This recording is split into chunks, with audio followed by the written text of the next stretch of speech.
Hey guys, welcome back to another class guide. Today we are going to be focusing on the Maehwa. Now this is my main class and this is a video that a lot of people have been requesting, so I am very happy to finally bring it to you. Now it's pretty early on, so for anybody to have a full build for the Maehwa already is pretty much impossible. What I'm going to do is link you guys a full build in the description, and just like my last class guide video, there's no way you're going to max this thing out in a few days. But this is the full build that you want to eventually have. The Maehwa and the Musa are almost exact. There are only a few differences, and that's only on a select few skills. The difference is that the Musa pretty much offers more AoE while the Maehwa is more of a 1v1 focused class.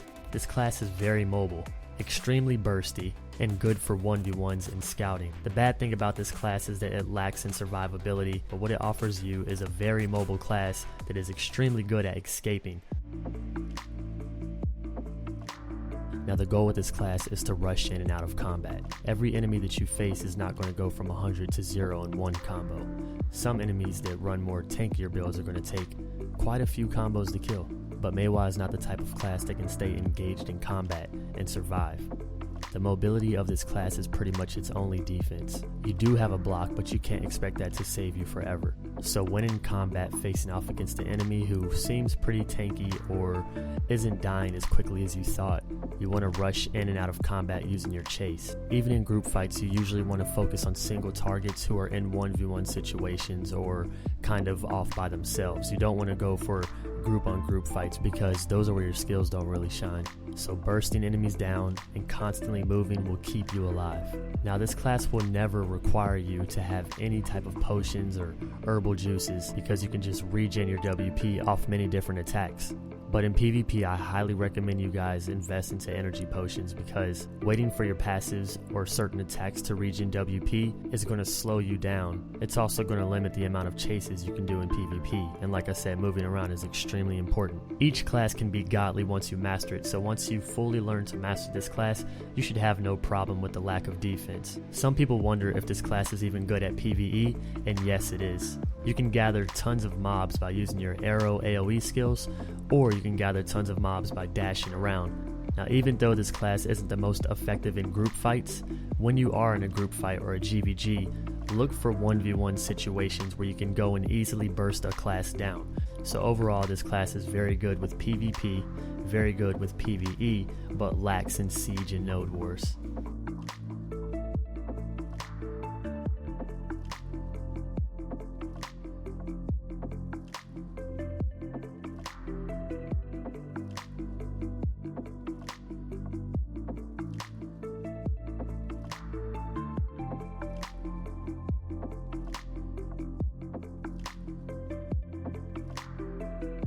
As I said, this is the final skill build and will also require level 55, which most of you won't get to for a while. So we're going to choose which skills to prioritize. Keep in mind some of these skills can only be unlocked by doing certain Black Spirit quests, and the Black Spirit offers you a ton of quests that give you skill points. So I suggest you do a lot of your Black Spirit quests, and if you have some loyalty, pick up some skill XP scrolls and go farm very dense mobs. Now that you guys know about the Maehwa class, let's get to gearing.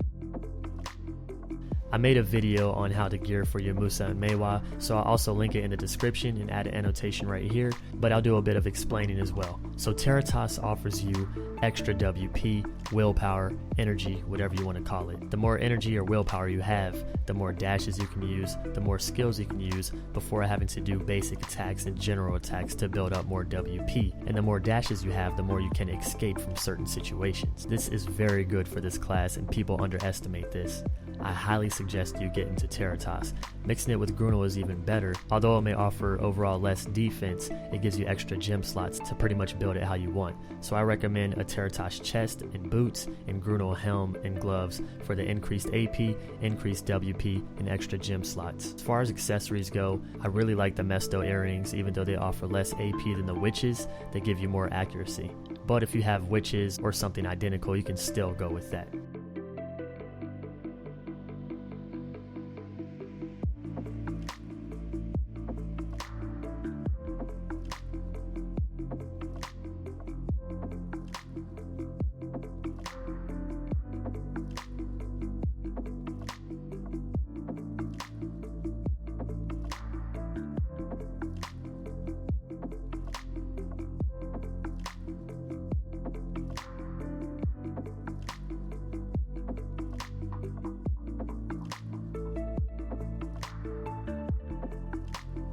far as a main weapon goes, Haywyre is accessible for everybody, so if you don't have access to Laverto or Zarka, go with Haywyre. Further down the line, you can also upgrade your Haywyre weapon to give you attack speed or crit.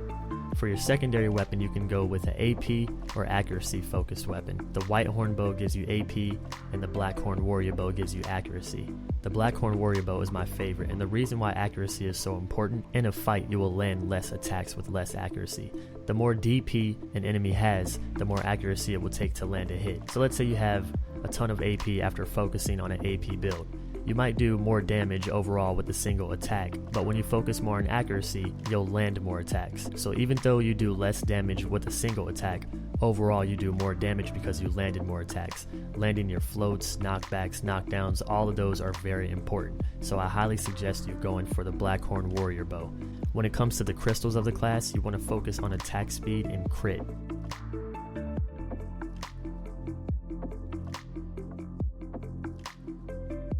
So in Black Desert, you have different types of attacks, and you also have status effects. Now I'm going to explain this to you guys for those who don't know, and also to give you an idea why I use certain attacks over other attacks that may inflict more damage, but don't apply a certain damage state to a status effect.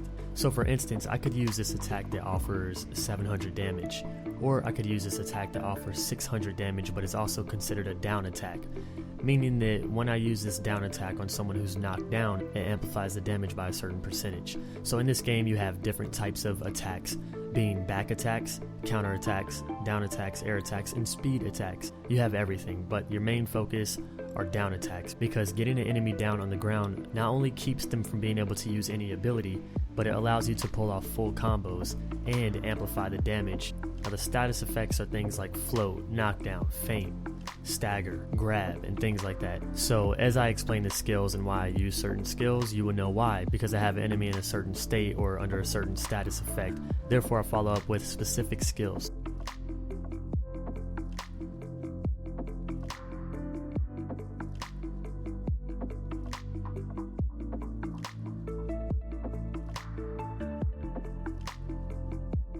Alright guys, so let's finally get into the skill build. If you have yet to open up the skill build that I listed in the description, please do so now. This way you will understand a bit more of what I'm explaining to you guys. So you have your usual basic attack, which is the left mouse button, and unlike many other classes in Black Desert, Maehwa's basic attack actually proves useful. Basic attack in this class is actually good, but the thing is you're always moving, so really your basic attack is not going to be Slice, but it's pretty much going to be Whirlwind Cut. Whirlwind Cut is going to be one of your main resources for building up WP in PvE and in PvP when you lack potions. Now, like me, I pretty much leveled up to 50 without using any potions, and Whirlwind Cut pretty much replaced my basic attack the whole entire time. Slice is definitely something you want to eventually build into, but it is not something you want to prioritize. I would recommend only getting it to the max of C rank or moving into the middle of B rank and building into the deep Slice if you really like that bleed effect. Now the bleed effect does not stack,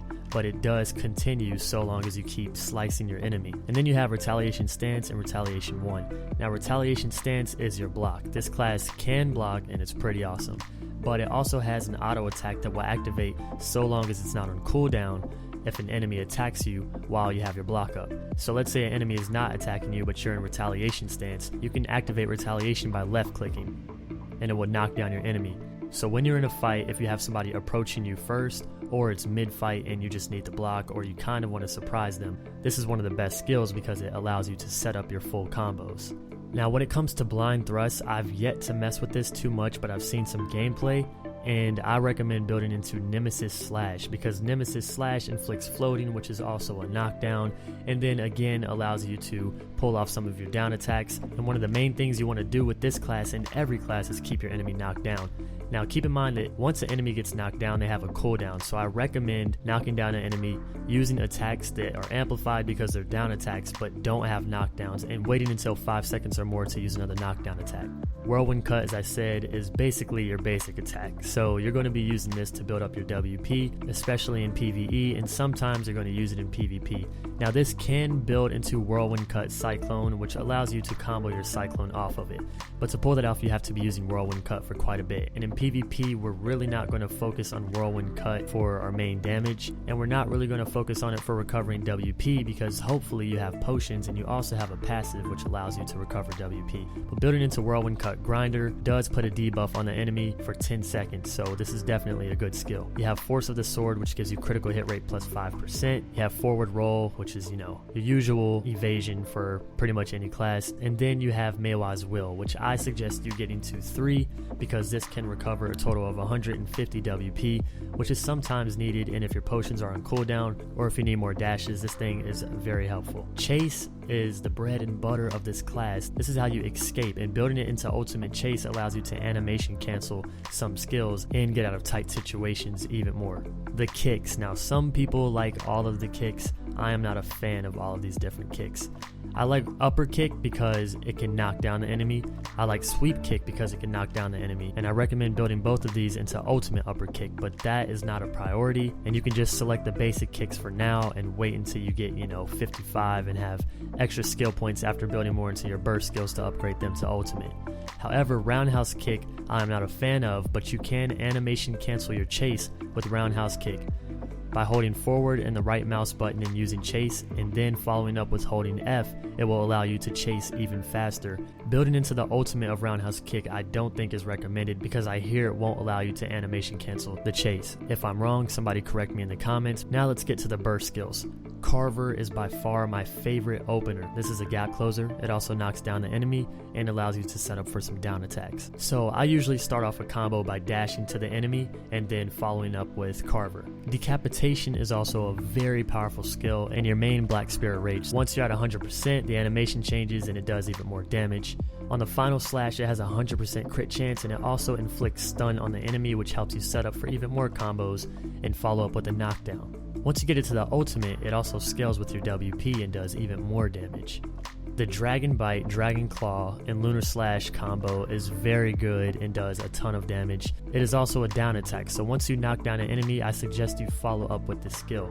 Now the problem with this is that this skill backs up and then charges in, and I've noticed that when doing this attack, it sometimes misses the enemy even if you were face to face with them before you used it. And you have to hold down and left click to set up this combo. So what I found useful was, if you knock down an enemy, you charge back in with Carver to close the gap and then activate the Lunar Slash combo, which will usually guarantee that you hit the enemy.